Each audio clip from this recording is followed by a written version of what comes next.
Woo! What's going on, guys? Almost Farm coming at you guys today with another video. In today's video, I want to touch on Detroit Lions stuff, obviously, and let's talk about Brad Holmes.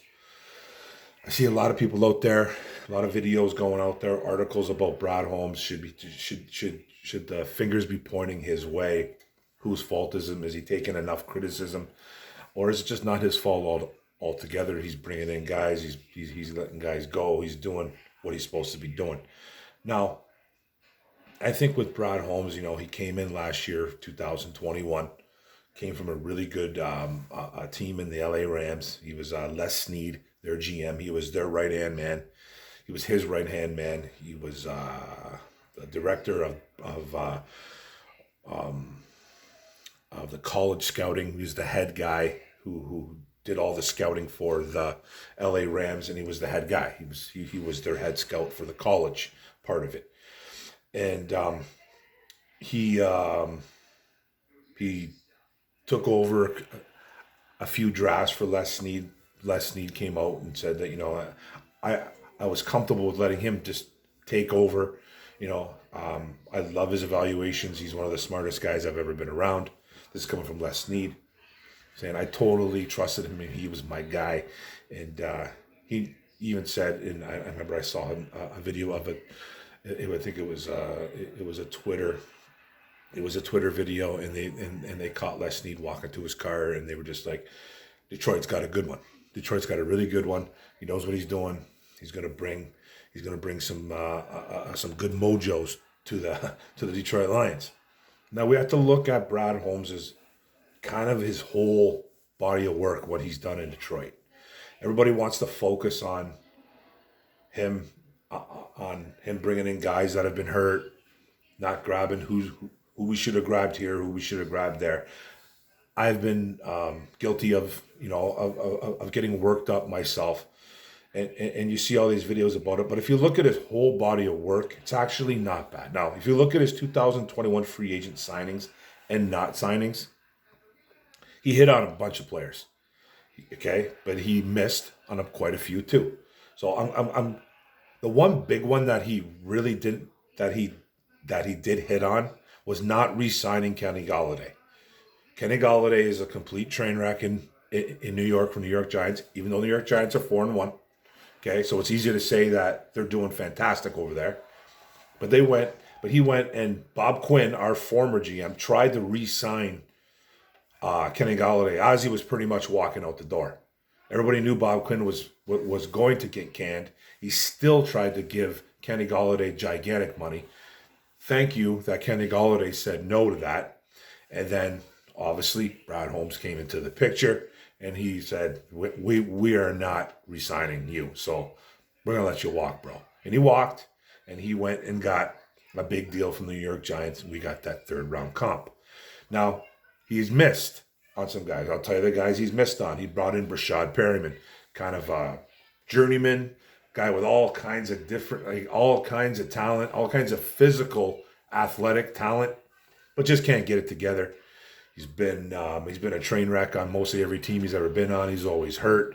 He had a little window, about 5-6 games where he was a stud for the Tampa Bay Buccaneers a few years back, where he looked like a legit wide receiver, and he's gotten a couple contracts out of those 5-6 games. Pulled the wool over everybody's eyes. But we brought him in. Last year, 2021, didn't even make the 53. He was gone. Didn't make the 53, just looked completely out of place. Then we brought in a guy, Jamal Williams, who had 1 or 2 good years as a Charger back in the day too. An undrafted player that has made his mark in the NFL. Got hurt in week 1 last year, and we never really got to see Tyrell Williams in a Detroit Lions uniform. So I'm going to call that as a miss, but he did get hurt, and we seem to get that luck. What he did hit on was defensive end Charles Harris.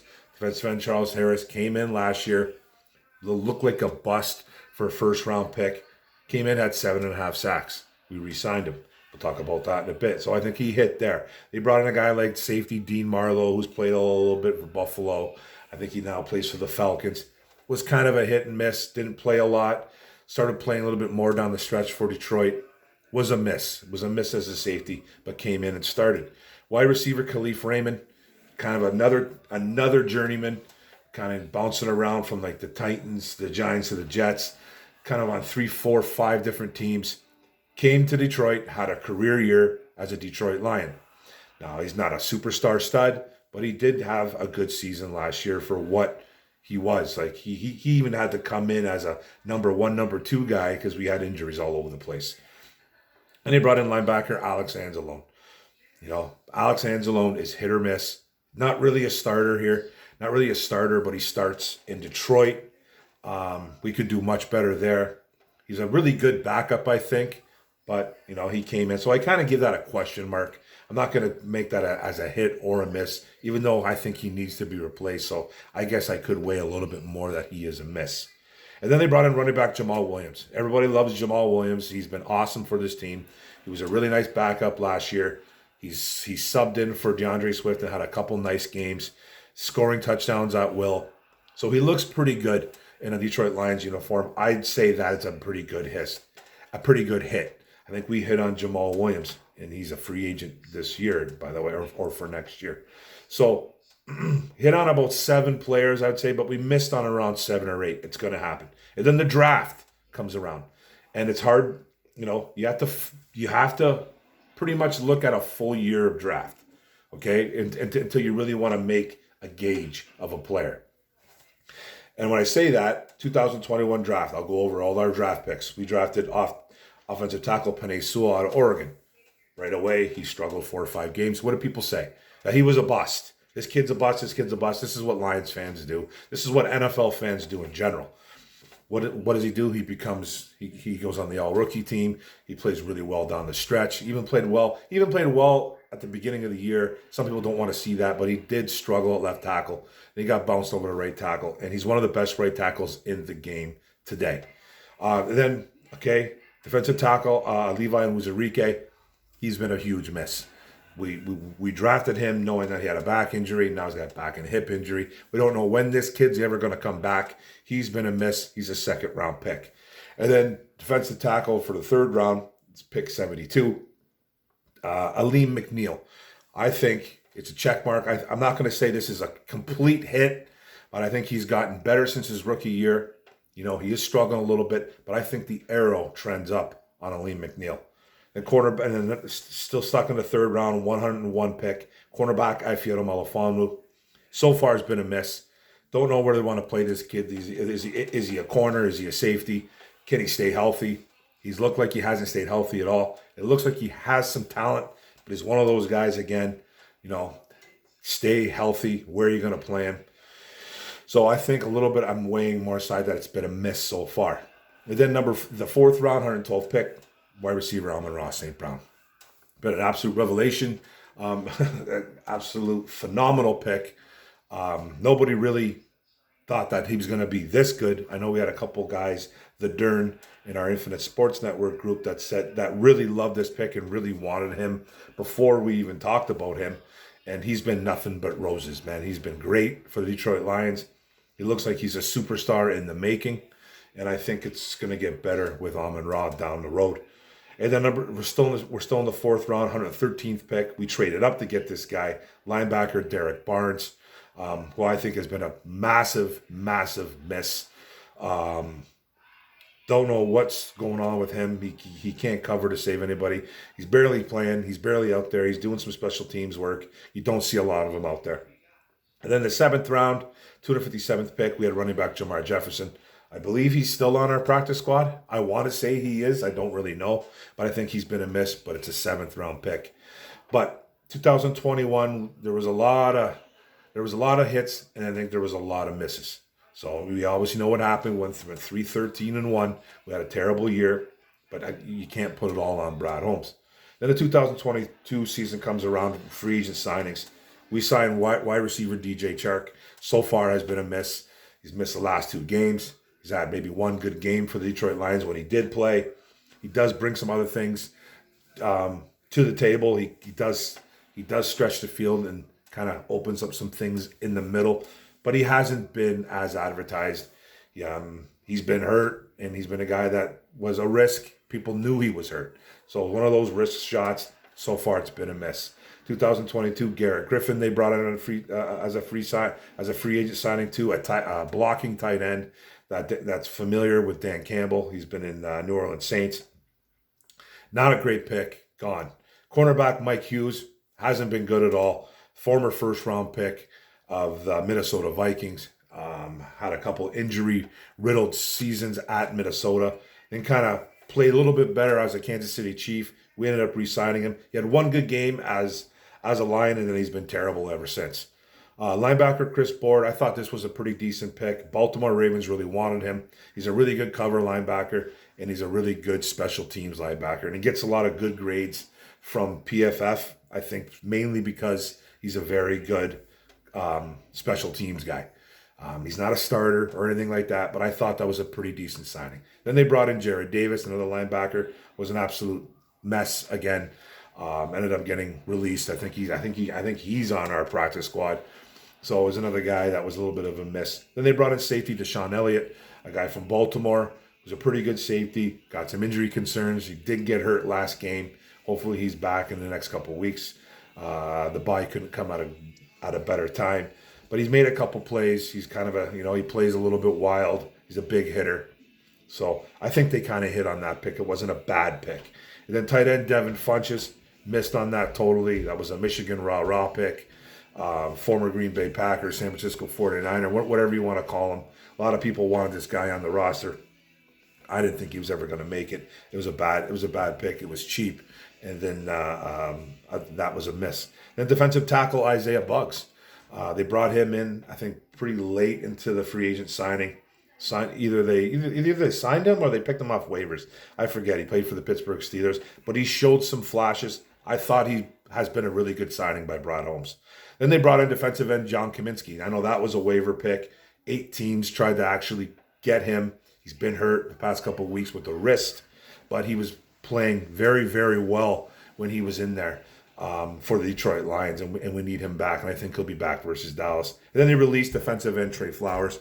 Thought that was a good thing, trying to release some cap money, doing that. And they re-signed safety Tracy Walker to a three-year deal. I thought it was a decent signing at the time.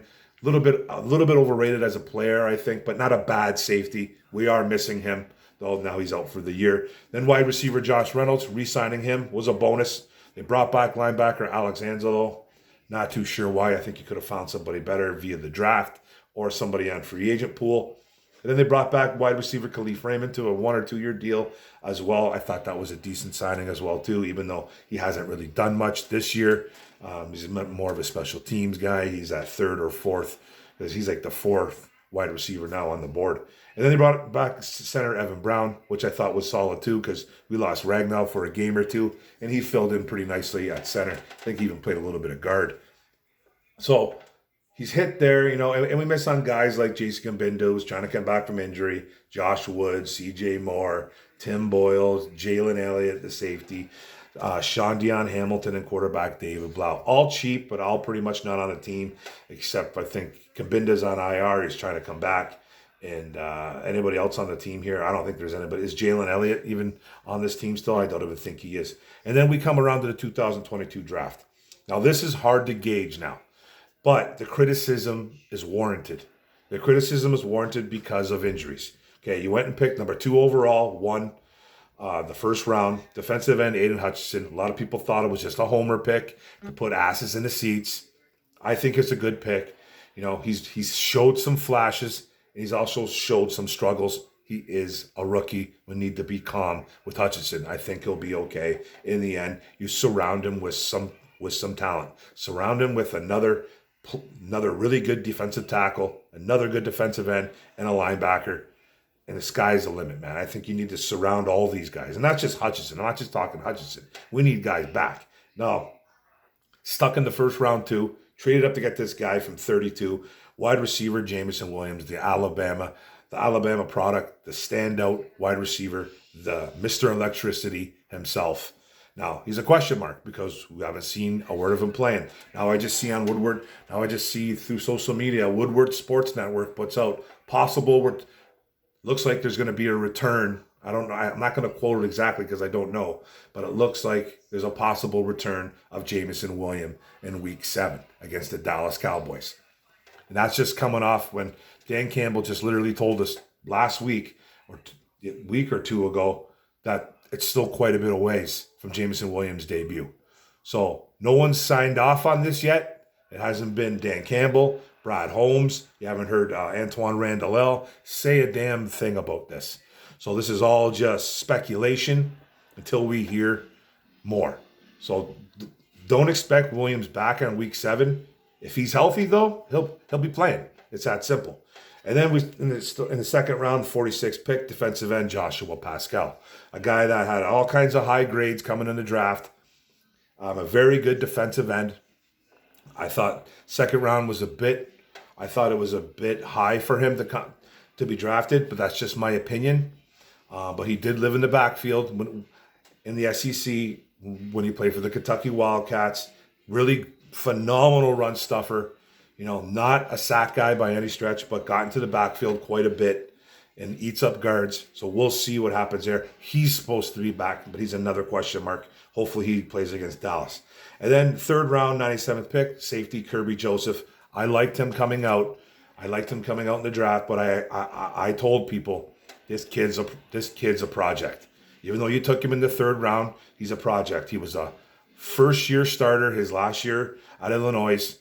Ball hawking kid, though, had all his stats pretty much in his last year. Had like 5 or 6 picks as a safety. He's got some ball hawking ability, but he's a project. He is a project because of his limited playing time in college. A lot of fans don't want to hear that. They're like, well, he's just a third round pick. He has to. I'm like, I understand that. I really do. I get that. But even though they took him in the third round, he's a project. I'm telling you right now, hopefully he gets better. But he is a ball hawking safety. But he needs to learn the position at the NFL level. Just because you were great or good your last year of college doesn't mean you're going to step in and be the man right away at the NFL level. It doesn't work like that. Some do, some don't. But this kid, I think, is a project. And then we're in the 5th round, 177th pick, tight end James Mitchell. Another question mark, coming off an injury. Another guy coming off an ACL. Three guys coming off major injuries in the first 5 picks, by the way. Mitchell with an ACL, Williams with the ACL, and then Pascal with the groin core injury that required surgery, hernia surgery. So he took huge risks in 2022, Brad Holmes. And I think that's why he's getting blasted by a lot of his fans and a lot of the media. But some have his back. I'm more on his back. I'm more having his back. I know what he's trying to do here. He's doing it for the future. But man, it does need to get better. And then with James Mitchell, don't know too much about him just yet. Showed some flashes at Virginia Tech. Don't really know too much about him at the pro level yet. He's playing some special teams. He's literally the 3rd tight end behind Hutchison and Brock Wright. So we're not seeing a lot of James Mitchell. So it's another question mark. And then we're in the 6th round at 188. Linebacker Malcolm Rodrigo. He has played exceptional for a 6th round pick. And a lot of people will say, well, it's just because of the lack of talent in the linebacker room. And I think some of that is true, but so what? We got a really good linebacker in the 6th round. And a lot of people say, well, there's no way in the world he would start on any 31 other teams. How the hell do you know? How the hell do you know that? He's a pretty good linebacker. And if you look at the numbers, if you want to really get into the numbers, and you look at all the rookie linebackers drafted, pretty much the only one really outplaying Rodriguez is Devin Lloyd, who was taken by the Jacksonville Jaguars at 27th overall. So Malcolm Rodriguez has been a godsend, okay? I'm not calling this kid the next Luke Kuechly or Ray Lewis, but he is outplaying his draft status, and he's outplaying all the other linebackers that were taken before him. He really is. If you really get down to the nitty-gritty of it, he really is. Devin Lloyd has been a monster for Jacksonville, but he was a 1st-round pick. This kid's a 6th-round pick, okay? So don't tell me he wouldn't start on 31 other teams. He would probably start on majority of them. I'm not saying he would outplay everybody, every linebacker, but rookies, he's outplaying everybody except Devin Lloyd. Go look it up, man. I'm not making it up. Go look it up if you don't believe me. And then the 6th round, but still in the 6th, pick 217, defensive end linebacker James Houston, another guy that, played at Jackson State, prime time with Deion Sanders as a head coach. He's been, he's on the practice squad. They don't know if this guy's going to be a linebacker or a defensive end. I remember following this in the summer for training camp. They didn't really know where to put this kid. It looked like he had a little more success as a defensive end, but my goodness, he is a small D end. At 6'1", 6'2", 250, 260 pounds, he's tiny for a defensive end. That's just small. Especially the height, 6'1". The weight, well, he's 2 feet. He's like 250 or 240 or something, not 260. So he's very small as a defensive end. You know what I mean? He's very tiny. So he's a practice squad guy. Hopefully he can continue to grow. We'll probably see him down the road anyways. And then the 7th round pick was our last pick. 237 was cornerback Chase Lucas, who has kind of been up and down, played a lot of special teams, even had to play some safety last week. So the kid's got the smarts. I'm not going to say it was a crazy hit here, but it was a pretty good pick where you have your 7th round pick coming in there playing, even though it was because of injuries. At least he was doing something, and at least he's got the smarts to come in, and you trust him in that area. So the 2022 draft is still a big question mark a lot. He didn't really hit on a lot of guys yet. I think Hutchison's going to be good, obviously. Hopefully Pascal is going to be good. Williams is going to be electric, hopefully. We got a couple of guys that, that I got the big question mark, though. And the one thing I think Brad Holmes needs to do in 2023, and this is just coming from a YouTuber, man, but he needs to stop drafting hurt players, I think. I think I get it. You're trying to do it for the future, like Pascal and Williams and maybe Mitchell. Hopefully Levi and Muzurike, man. It looks bad for some of these guys, though. It looks bad when you're losing. If we weren't losing, there wouldn't be so much criticism on Brad Holmes. I think some of the criticism is unjust, but I think some of it's justified. So it's not like you can't put all the blame. He's not the one out there making the calls in the field. He's not the one out there making stumbling calls on the field. He's not. He's not the one drawing up game plans for offense and defense. He's not doing that. He's bringing in guys, man. He's bringing in players. Now, some of these guys have to start producing, though.